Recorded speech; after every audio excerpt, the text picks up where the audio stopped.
नमस्कार दोस्तों, Gurukul of politics में आपका स्वागत है। मैं हूं आपका दोस्त धर्मेंद्र कंवारी और हमारे साथ मौजूद हैं हम सब के प्रिय डॉक्टर सतीश त्यागी जी। नमस्कार दोस्तों, कल से एक मामला चल रहा है अर्जुन चौटाला वर्सेस आईपीएस। क्या अर्जुन चौटाला का पक्ष सही है? क्या अर्जुन चौटाला को एक आईपीएस से ऐसा ही व्यवहार करना चाहिए था? क्या अर्जुन चौटाला एक गलती पे हैं? आखिर कौन सही है और कौन गलत है, इसका फैसला कौन करेगा? ज्ञापन एक प्रक्रिया है और ज्ञापन लेने के लिए डीसी ही आए, ऐसा कहीं वैधानिक प्रावधान नहीं है। ज्ञापन मुख्यमंत्री के ऑफिस में, चीफ सेक्रेटरी के ऑफिस में एक सेल बनी हुई है, उसमें जाने होते हैं। तो ज्ञापन को लेके ये जो पूरा मामला हुआ है, ये हरियाणा की जो लोग हरियाणा को चला रहे हैं, नायब सैनी जी, उनको ये सोचना पड़ेगा कि अगर एक विधायक का प्रोटोकॉल चीफ सेक्रेटरी के लेवल का है तो ऐसी व्यवस्थाएं ही खड़ी कर देनी चाहिए कम से कम, कि विधायक आएगा तो ये आदमी ज्ञापन लेने आएंगे, विधायक से छोटा आएगा तो ये आदमी लेने आएंगे। इसलिए कोई मुकम्मल व्यवस्थाएं हो जानी चाहिए, नहीं तो इस तरह की घटनाएं बढ़ती रहेंगी और ये बिल्कुल भी हरियाणा के हित में नहीं है। और इसको लेके जिस तरह की प्रतिक्रियाएं आ रही हैं, और आप ये सोचिए कि जो आईपीएस थे वो उन्होंने संयम बरता, धैर्य बरता और वो वहाँ से चुपचाप चले गए। आप सोच के देखिए कि अर्जुन चौटाला के टेम्परामेंट का कोई दूसरा आईपीएस ऑफिसर उनके सामने खड़ा होता तो क्या होता। तो दोनों पक्षों पे ये जिम्मेदारी है कि वो प्रदेश में एक अच्छा उदाहरण प्रस्तुत करें। आप इस बारे में क्या कहेंगे, जरूर कमेंट करके बताना, हम तो चर्चा करने के लिए हैं ही। त्यागी जी, ये घटना कल हुई थी और इस पे हम कल भी वीडियो बना सकते थे, लेकिन मैंने ये सोच के इस बारे में चर्चा ही नहीं की कि क्या ज़रूरत क्या है इन चीज़ों पे बातचीत करने का। मतलब है और बढ़ावा देना, लेकिन मैं देख रहा हूँ कि सोशल मीडिया पे लोग इस बारे में ही बात किए जा रहे हैं और ये इतनी ज़्यादा फैलती जा रही है और एक बहुत बड़ा तबका इन चीज़ों को सही भी ठहरा रहा है। मतलब आप एक अधिकारी को गाली दे रहे हैं, वो सही कैसे हो सकती है? देखिए, लोकतांत्रिक व्यवस्था में असहमति होना, वैचारिक भिन्नता होना और इस तरह की बहस खड़ी करना, ये अच्छी बात है। इस बहाने कम से कम आप कुछ बिंदुओं पर बातचीत तो करोगे। या जैसे हम कल नहीं बना रहे थे, आज हम बात कर रहे हैं, चूँकि हमें लगा धीरे धीरे कि ये चीज़ें तो इन पर डिस्कशन होना चाहिए। अब समस्या आई है तो नई समस्या, तो इस पर हमें विचार करना पड़ेगा। तो राजनीति बड़ी महीन चीज़ होती है और वो जो बड़े अपने आप को दिग्गज समझते हैं ना कि हमें राजनीति की सारी समझ, उन्हें भी कई बार नहीं पता होता। ये बड़े लंबे चौड़े खेल हैं।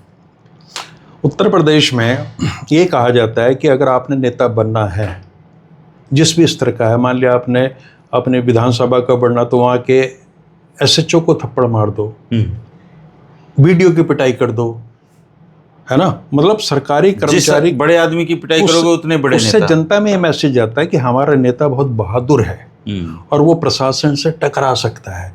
वो पुलिस को कोई थप्पड़ मार देगा, आम स्थिति में तो नहीं मानेगा। तो अगर वो थानेदार से अड़ गया, लड़ गया, तो वो किसी लिए लड़ रहा, बेवकूफ़ी नहीं कर रहा। वो उसे ये पता है कि मैं जो काम यहाँ कर रहा हूँ उसका मुझे राजनीतिक लाभ मिलेगा। चूँकि जनता ये मान के चलती है कि उनका प्रतिनिधि बहुत बोल्ड होना चाहिए। आप देखो उत्तर प्रदेश में, बिहार में माफिया, दबंग लोग कितने काम कर रहे हैं और बड़े सफल है राजनीति में। तो वो एक सिस्टम है उनका लोकप्रियता हासिल करने का। तो अब मान लीजिए कि आपके यूपी में डीएम बोलते हैं उसको, डीएम को आपने धमका दिया तो सारे जिले में खबर फैल जाएगी, भाई उसने डीएम को। राजस्थान में है ये, छात्र संघ का जो भी अध्यक्ष होता है वो भी इसी को जरूर धमकाता है। तो उसे हम बड़े गौरव की बात से देखते हैं। इसमें कहीं आपको साइकोलॉजिकली देखना पड़ेगा कि हमारी जनता इन चीज़ों को समर्थन क्यों देती है। चूँकि जनता प्रताड़ित है, दबी हुई है, ओप्रेस्ड है। उसे एक ऐसा हीरो चाहिए जो उनकी समस्याओं को, इन चीज़ों को लेकर लड़ सकता हो। और वो हीरो तो बहादुर ही होगा फिर। अगर वो ऐसा ही रहा ही करने वाला, तो उसमें से क्या निकलेगा। तो ये मनोवैज्ञानिक कारण बहुत ज़्यादा है कि जिस व्यवस्था में जनता की सुनी नहीं जाती, जनता कमज़ोर है या जनता विभाजित है या जनता ब्यूरोक्रेसी के चंगुल में फंस चुकी है, वहाँ आवाज़ नहीं निकाल पा रही, तो उनको एक नायक चाहिए। अब हरियाणा में तो इतनी बुरी स्थिति है नहीं। हरियाणा में तो या तो ना तो कोई किसी को नायक मानते नहीं। हरियाणा में तो ये कहते हैं कि जो डिप्टी कमिश्नर है उसकी औकात चीफ मिनिस्टर के सामने भी कुछ नहीं। लोग कहते हैं तो वो भजन लाल के डीसी लाग रहा है, ये बड़ा कॉमन सी बात रही थी। तो डीसी का मतलब ये है द पावर, यानी चीफ मिनिस्टर भी उसके आगे जो हम यहाँ की सोच रही है वो कुछ नहीं रखता। अब भाई अब डीसी है, डीसी रहता है 5-7 एकड़ के बंगले में, या तो आप उसको बिठा दो 1000 गज के मकान में 3 फ्लोर बना के, है ना, 60 गज में बिठा दो। नहीं बैठ सकता आराम से, क्यों नहीं बैठ रहा है? अगर आज भी डिप्टी कमिश्नर और एसएसपी के बंगले बहुत इंपॉर्टेंट प्लेसेज पे थे, 3-4 के सबसे अच्छे बंगले 3 से 5 एकड़ जमीन में बने हुए जिनकी कीमत कई 100 करोड़ रुपए है, तो आप उसको अननेसेसरी आप पैसा वेस्टेज कर रहे हो। था ये ब्रिटिश जमाने में ये चीज़ें थी, चूंकि अंग्रेज डिप्टी कमिश्नर होते तो उनको सारी चीज़ें चाहिए, उनको वहाँ सब्जी भी उगानी है, उनके लॉन भी होने आगे पीछे, उनका पूरा दाम झाम है। लेकिन एक आज़ाद देश में डिप्टी कमिश्नर और एसपी क्यों रहे इस तरीके से? आप उसका तो विरोध कर नहीं रहे उन चीज़ों का। कहीं हुई आज तक ये चर्चा? नहीं होती। भाई डिप्टी कमिश्नर को आप 1000 गज जगह ले लो इसी में और 3 फ्लोर बना लो, बहुत है इतनी जमीन, क्या जरूरत है? उसकी सब्जी उसको ऑर्गेनिक रूप से वहाँ उगी हुई मिले तो इसकी जिम्मेवारी जनता की थोड़ी ये देने की। आप उसको सैलरी दे रहे हो टैक्स से, तो इतना पर्याप्त है। तो खैर विषयांतर न हो जाए। अब अर्जुन चौटाला ने जो किया उनके अपने लॉजिक हैं कि भी मैंने ठीक किया, चूँकि कथित रूप से डिप्टी कमिश्नर ने उनको इंतजार कराया 3-4 घंटे का, जो उनको लगा नहीं कराना चाहिए था और शायद नहीं भी कराना चाहिए था।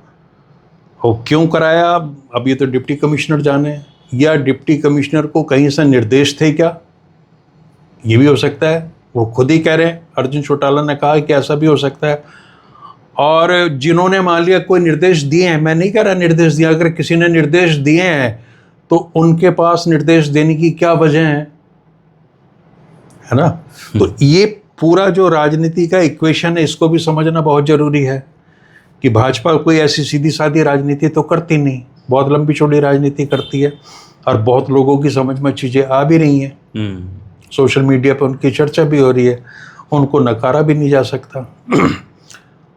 लेकिन जब जनता ये देखती है, और आजकल वो पहले ये 20-30 साल पहले होता तो पता भी नहीं चलता क्या था, तो जब वो देखते हैं तो वो दोनों पक्षों की बात करेंगे फिर, और जिसकी जहाँ भी जो समझ है उसी हिसाब से उससे व्याख्या करेंगे। अब आपने कहा कि भाई आपको हर सेंटेंस में ना अपने वक्तव्य में कथित रूप से लगाना चाहिए था, क्योंकि जो भक्तगणों सपोर्टर हैं ना केवल भाजपा में नहीं, ये सब जगह एक जैसे हैं। और अगर उनके मन की बात आपने नहीं कही तो वो आप पे टूट पड़ेंगे, तरह तरह की बातें करेंगे। तो आज सबसे बड़ी विडंबना ये है कि आप अपनी बात कह भी पाएं इसके लिए भी माहौल नहीं रहा। भले खतरे से खाली नहीं है कि आप कोई बात कहें, चूंकि वो बात किसी ना किसी के पक्ष में किसी के खिलाफ जा रही है और उसका सीधा सीधा वो दुश्मनी आपसे निकालेंगे, शत्रुता उस तरह की। तो ऐसा माहौल बना दिया गया है कि आप कोई बात कर ही नहीं पाते, और छोटी छोटी जो लोग बात कर लेते हैं उनको आज बड़ा क्रांतिकारी पत्रकार माना जाता है। हालांकि इससे कुछ हासिल होने वाला नहीं है। अब मुझे घटना याद आती है 1996 की। अर्जुन चौटाला के दादा चौधरी ओम प्रकाश चौटाला, बंसीलाल की सरकार थी, झज्जर में डिप्टी कमिश्नर को ज्ञापन देना चाह रहे थे और मैं वहाँ था। जून महीने की कड़कती गर्मी और पीछे लोकदल के कार्यकर्ताओं का हुजूम, और ओम प्रकाश चौटाला जी का पहले वहाँ भाषण हुआ जैसे होता है, और उसके बाद में पता नहीं है क्यों होता है कि भी डिप्टी कमिश्नर नहीं आता, कोई और आ जाता है पहले। फिर ओम प्रकाश चौटाला जी के शब्द मुझे याद हैं कि डिप्टी कमिश्नर को आना पड़ेगा यहाँ, है ना। और 5-7 मिनट के मनोबल के बाद ये जो भी कुछ होता वो आ गया और उन्होंने लिया और चला गया। तो कुछ लोगों का ये रहता है, कुछ नेता इस श्रेणी के होते हैं कि उनका जो ज्ञापन है वो डिप्टी कमिश्नर ना ले तो वो ये अपमानित महसूस करते हैं। और उनका छोटा है जनता की, उन्हें सब कुछ पता है, नेता सब कुछ जानता है, उनको पता है इस ज्ञापन का कुछ नहीं होना। हाँ, उसे चिंता उन लोगों के जो साथ आ रहे हैं, क्योंकि उनके दिमाग में इमेज ये जानी चाहिए कि हमारा नेता है, उसने डिप्टी कमिश्नर को बड़ी दोपहरी में, है ना, और तरबतर हो रहा था डीसीआर, वो बोलते रहे और वो सुनता रहा। ये मतलब क्यों आप डिप्टी कमिश्नर को इतना असहाय नीरस देखना चाहते हो कि वो कांप रहा था, उसका पेशाब निकल गया, वो निकल जाता तो और भी बड़ी बात थी। मतलब हमारी सोच कहाँ जाएगी ये? क्योंकि जो डिप्टी कमिश्नर है वो भी आपके समाज से निकला भाई, आपका बच्चा है। सही, यहीं से हैं सारे लोग। कोई वो नौकर है उसकी क्या बात है? अंग्रेज रोबोट थोड़ी है अब यहाँ पे।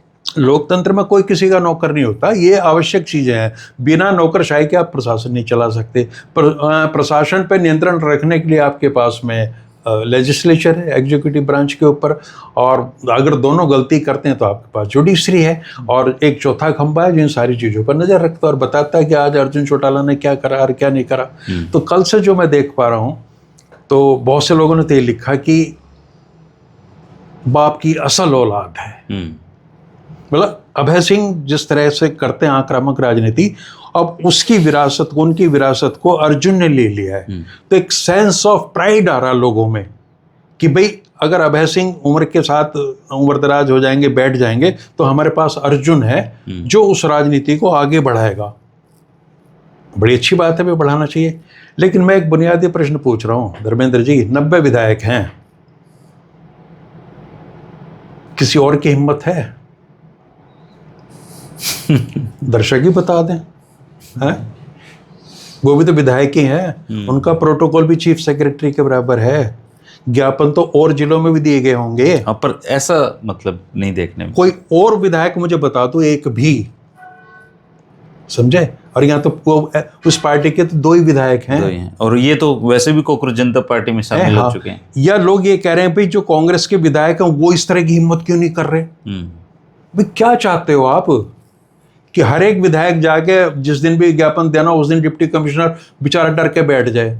रोज ही ज्ञापन होते हैं डिप्टी, ये तो रूटीन का काम है। तो ज्ञापन होते हैं। मेरे कहने का आशय ये है कि भाई जैसा आपने कहा कि इसके लिए एक व्यवस्था आपको बनानी पड़ेगी, चूंकि ये समस्या अब लगातार उभरेगी, है ना। देखा देखी और विधायक भी शायद हिम्मत जुटा जाएं, और अब हमने कह दिया तो शायद कोई हमारा कार्यक्रम सुन के कहे कि भाई मैं भी करके देखूंगा, और चाहे वो कर पड़ा एक्सपेरिमेंट तो वहाँ पिटाई उठाई होगी तो मुश्किल हो जाएगा। सच में मतलब ये जो रोहतक के एसपी हैं बहुत ही डिसेंट व्यक्ति हैं। अभी तक इनका जो फीडबैक है अच्छे फीडबैक हैं। हाँ। सब जनता से प्यार से मिलते हैं।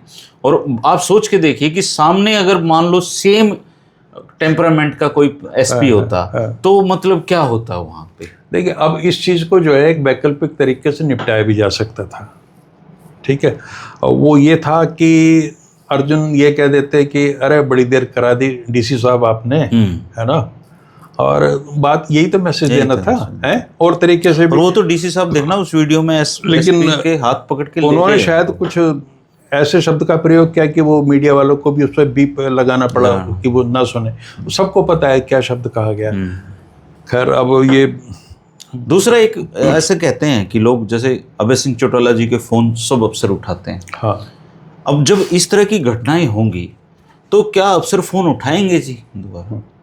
देखो दोनों पक्ष जिम्मेवार हैं। मैं ये कह निश्चित रूप से नौकरशाही पे नियंत्रण नहीं है, अंकुश नहीं है, और अंकुश रखना कोई बहुत अच्छी बात भी नहीं है। आपको ऐसा माहौल बनाना चाहिए कि वो अपना काम सहजता से करें और आपको आवश्यकता ना पड़े।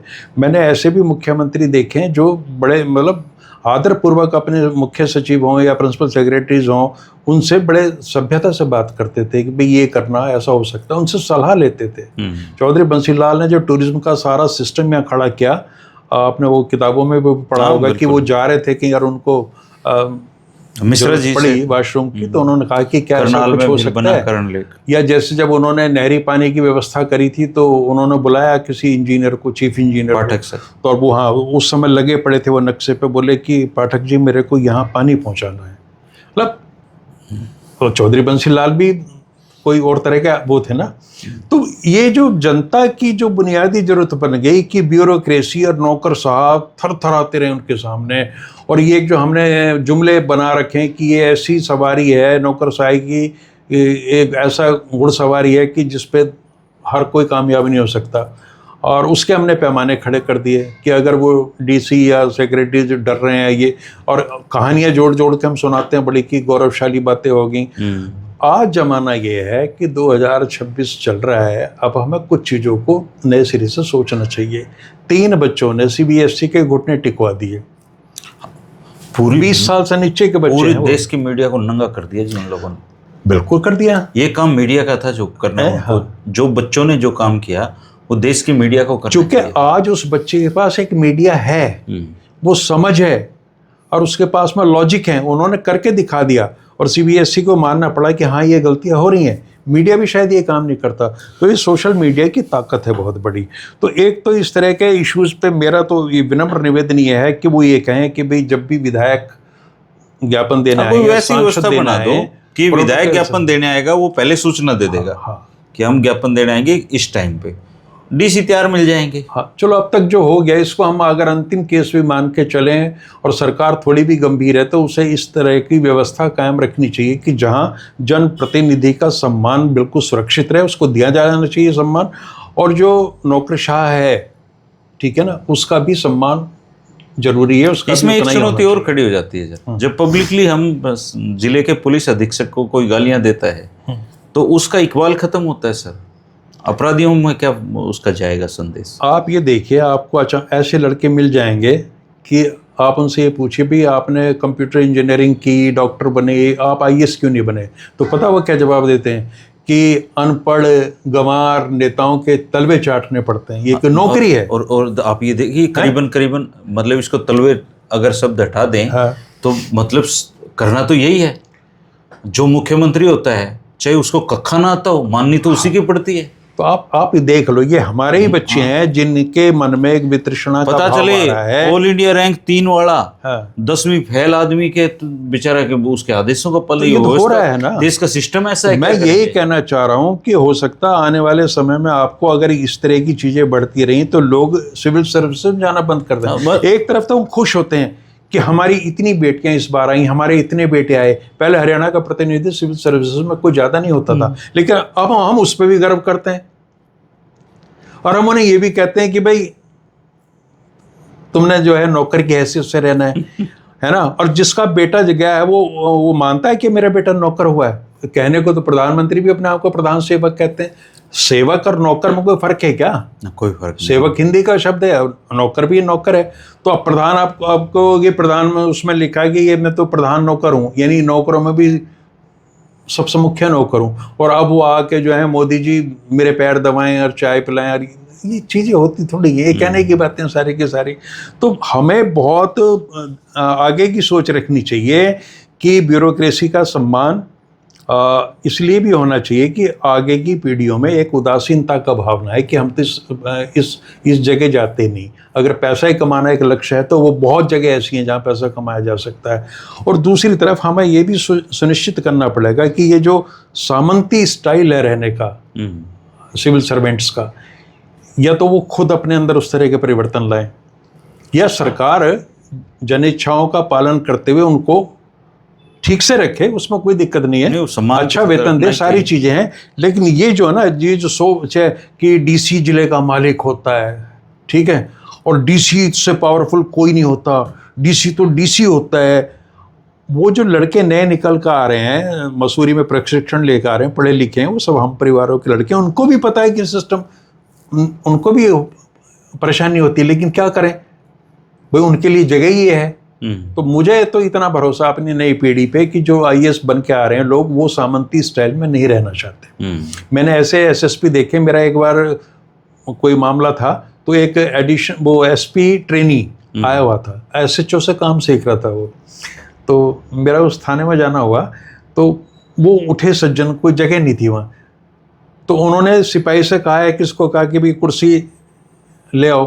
तो अब उनको तो आदत पड़ी है कि भी जो आदमी आ रहा है कंप्लेनेंट है, तो क्या कुर्सी उर्सी लानी है रही है। वो जो थानेदार साहब थे वो भी वहीं बैठे रहे, और वो जो ट्रेनी आईपीएस थे वो उठे, उन्होंने कुर्सी आगे लाई और बिठाया यूं।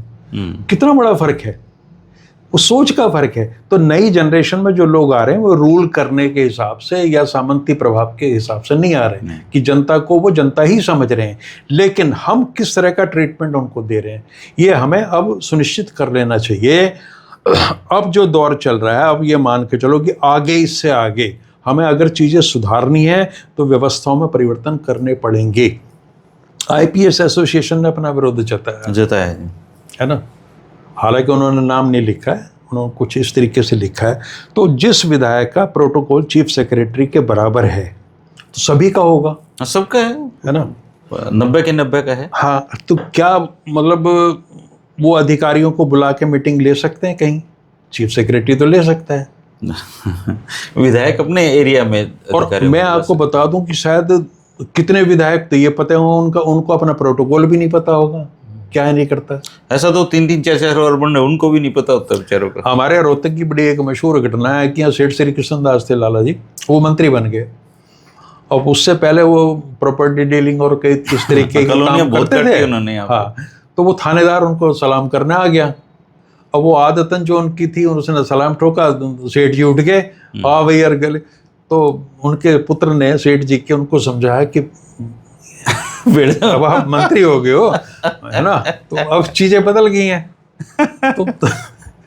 तो भाई इंडिया है, यहाँ बहुत सारी चीजें चलती रहती हैं, लेकिन अब चीजों को जनता को भी अपना दृष्टिकोण बदलना होगा। और अगर आपके कर्मचारी, आपके अधिकारी ठीक से काम नहीं कर रहे तो कोई शिकायत करता है? आज तक आप बता दो, नायब सिंह सैनी या किसी भी मुख्यमंत्री से किसी ने ये कहा हो कि भाई ये जो अफसर है इस तरह से व्यवहार करता है? नहीं। तो आप खुद तो बैठ जाते हो चुपचाप होके, है ना। और अब हालत ये है कि भैया ये नैलो के वर्कर भी कल से गुस्से में बहुत ज्यादा। हाँ, वो उनके तो एक सजीवनी बूटी सी मिल जाती है इसमें। हाँ, तो सब चलता है, नेता तो सारी चीजें करते हैं। अब उनसे अर्जुन चौटाला का कोई इंटरव्यू ले रहा था, तो उनसे पूछा उसने लास्ट में कि आपके कुछ उनसे तू तड़ा के इस तरीके, बोला नहीं कुछ नहीं, ज्ञापन देना था दे दिया। वो मान ही नहीं रहे कि मैंने कुछ किया। पत्रकार ने जो भी इंटरव्यू ले रहा उसने कई बार पूछा कि जी आपने कुछ कहा सुनी हुई, बोले कुछ नहीं, मैंने ज्ञापन दे दिया। वो मान ही नहीं रहे मैंने क्या। वो तो वीडियो में आया हुआ है, आता रहे। अब वो मानेंगे, दादा गौतम ने कह दिया मैंने तो चौटाला साहब के दुष्यंत के खिलाफ कुछ नहीं बोला, आप क्या करोगे? आ गया उनका नया बयान। अब वो उनसे पूछे जी आपने कहा था, बोला अभी कह दिया होगा, मेरी उम्र हो रही है, कुछ भी कह दिया होगा, अब मैंने नहीं कहा, बात खत्म होगी, अब क्या करोगे उसमें, है ना। पर ऐसा प्रदेश है, इतना हमारा महान प्रदेश है कि जहाँ मंत्री ये कहता है कि फला आदमी इतना गोबर खाता है ना, और वो वहाँ ये चीज़ें होती हैं, वह कहा जाता है कि इसका इलाज तो जूता है, और जूते निकाल लिए जाते हैं, और इस पे हम बड़ी तालियां बजाते हैं, वाह क्या लीडर है ना। तो ठीक है भाई, जिनको आनंद आ रहा है वो इस चीज़ों में आनंद लेते रहो, लेकिन समाज के व्यापक हित में ये बहुत ज़रूरी है कि जितने भी पक्ष हैं उनका सम्मान किया जाए, उनमें एक संतुलन साधना चाहिए, और अधिकार और कर्तव्य सबके बटे बटे हैं, इज्जत सबको चाहिए, सारी चाहिए। आप एक और वीडियो कल से चल रही है उत्तर प्रदेश की, संजय सिंह जो आम आदमी पार्टी के सांसद ये थी सर चर्चा के लायक वीडियो, ये थी। हाँ, उस पर हम कर ही लेते हैं। तो वो एक किसी कोई गेस्ट थी, रेस्ट हाउस है, हाँ, सीबीएसई से रिलेटेड मीटिंग ले रहे थे वो। तो एडीएम आता है पुलिस के साथ में, एसपी भी साथ में है, और वो कहता है जी आप ये नहीं कर सकते। तो संजय सिंह ने वहाँ बड़े अच्छे प्रश्न किए कि भाई मेरा राइट है, अगर मैं बाहर कहीं पब्लिक प्लेस पे कर रहा हूँ और लॉ एंड ऑर्डर आपने देखना तो वो वहाँ तक चलता है। तो एक सांसद का एक पुलिस अधिकारी से जिस तरह का वार्तालाप हो रहा है, और वो चुप है बेचारा, एडीएम सोचो, उसको पता है वो गलत काम कर रहा है, एडीएम को ये निर्देश दिए गए कि तुमने करना है, लेकिन वो संजय सिंह के किसी भी सवाल का जवाब नहीं दे पाया। तो अंदर से उसे महसूस हो रहा है कि ये आदमी गलत कर रहा हूं मैं, एक सांसद, लेकिन गलत निर्देश है तो उसका पालन करना पड़ रहा है।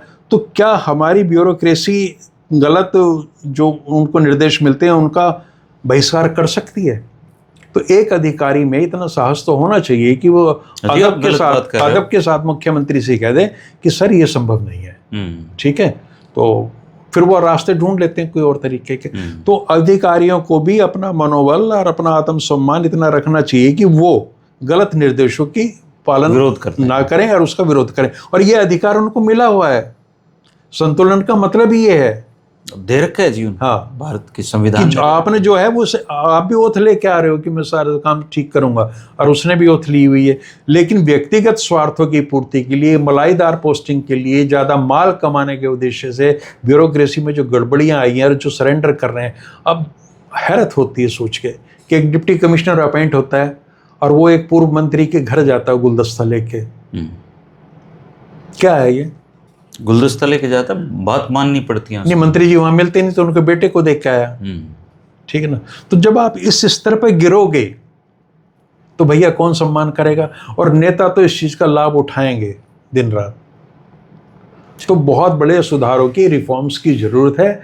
एक बहाना मिला है, हमें ना कोई कष्ट अर्जुन सिंह से है और नाम, मुझे तो एसपी का नाम भी आपने बताया, मुझे नहीं पता। और कल से मैं सोच रहा था कि सोनीपत की घटना है, राजस्थान के हैं, बहुत ही मृदुभाषी हैं। ठीक आदमी बताते हैं सारे, उनको मैं मिला नहीं कभी उनसे। हालांकि मेरी नज़र में सबसे समझदार नेता होते थे, मतलब जिनको आज भी मतलब यूँ लगता है मुझे कि शार्प नेता दुष्यंत चौटाला हैं।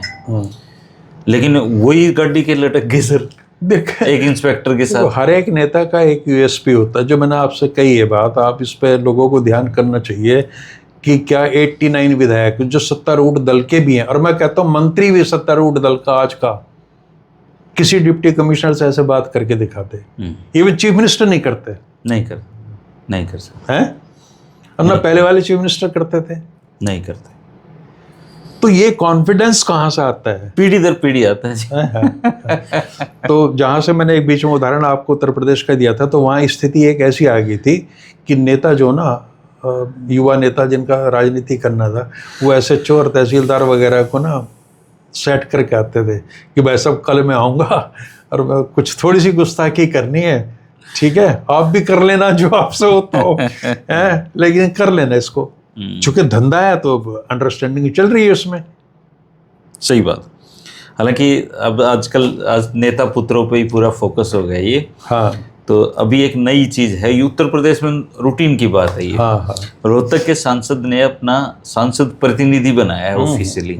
अभी तक हरियाणा में ये देखने में नहीं आया, क्योंकि यहाँ के चूंकि यही छोटा एरिया है तो यहीं के लोग खुद ही संभालते थे, लेकिन पहली बार रोहतक के सांसद दीपेंद्र हुड्डा ने अपना एक सांसद प्रतिनिधि नियुक्त किया है। देखिए, सांसद प्रतिनिधि तो यहाँ से जो पूर्व सांसद थे अरविंद शर्मा, उनका भी था, लेकिन शायद इस तरह की खबर नहीं, चर्चा में नहीं आया।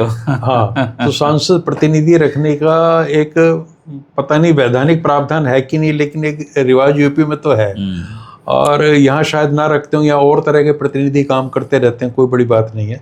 तो दीपेंद्र हुड्डा जी ने रखा है, उसको लेके भी चर्चाएं हो रही हैं तरह तरह की। अब दीपेंद्र हुड्डा नेता हैं, बहुत बिजी रहते हैं, तो उन्होंने कई बार, अब भाजपा अपने कार्यकर्ताओं को सब कुछ दे रही है, अब विपक्ष का नेता क्या दे, तो उन्होंने अधिकृत प्रतिनिधि कर दिया, और उन्होंने ये नहीं, प्रतिनिधि अपने नीचे प्रतिनिधि रख लेगा तो हाँ रख लो। यहाँ एक जिलाध्यक्ष बने थे भाजपा के, उन्होंने शायद ओएसडी बना लिए थे अपने। तो नई चीजें भी कायम करनी पड़ती है ना। तो यंग लड़का है और अच्छा है, अपने वो दीपेंद्र जी के साथ उनकी मदद करेगा संगठन की दृष्टि से। अब उनका अपना निर्णय है, और सांसदों को भी रखने चाहिए प्रतिनिधि, और मैं तो कहता हूँ मंडल स्तर पर भी प्रतिनिधि रखो, जो काम धाम तो कुछ करना नहीं है। अपने दायित्व लेते रहो और आगे बढ़ो भाई, तो अच्छी बात है। सही बात। दोस्तों, तरह तरह के लोग हैं, तरह तरह की बातें हैं, कुछ लोग इन चीज़ों को पसंद करते हैं, कुछ लोग इन चीज़ों को अच्छा नहीं मानते हैं, लेकिन एक कहावत है पुरानी, कायदे में रहोगे तो फ़ायदे में रहोगे, और ये कायदा सबके लिए बराबर है, नेताओं के लिए भी, ब्यूरोक्रेसी के लिए भी, पब्लिक के लिए भी। और देश और दुनिया तरक्की कर रही है, तो मुझे लगता है प्यार प्रेम से जो काम हो सकते हैं वो डांट डपट से नहीं होते हैं। अर्जुन चौटाला ने एक आईपीएस को गाली दे दी, मुझे नहीं लगता ताउम्र दोनों के बीच में कभी मन से ये कटुताएं जा पाएंगी। उनको भी यहीं काम करना है, उनको भी सारी उम्र हरियाणा में काम करना है, तो कटुताओं से अच्छा है कि प्यार प्रेम से काम चल जाएं। मेरी नज़र में तो ये बेहतर रास्ता है। और अगर कोई गिले शिकवे हो भी गए हैं, तो जो प्रदेश के मुख्यमंत्री हैं, जो सारा दिन हंसते रहते हैं, नायब सैनी जी, उनको इन दोनों को बिठा देना चाहिए कि चीफ सेक्रेटरी के प्रोटोकॉल वाले एक आदमी ने अगर एक आईपीएस को गालियां दी हैं तो उनसे भी माफ़ी मंगवा दे, और अगर उनकी तरफ से कोई गलती हो तो वो भी सॉरी फील कर ले। इसी में सबका फ़ायदा है। बाकी बातें हैं, बातें करते रहना चाहिए। शुक्रिया, नमस्कार। नमस्कार।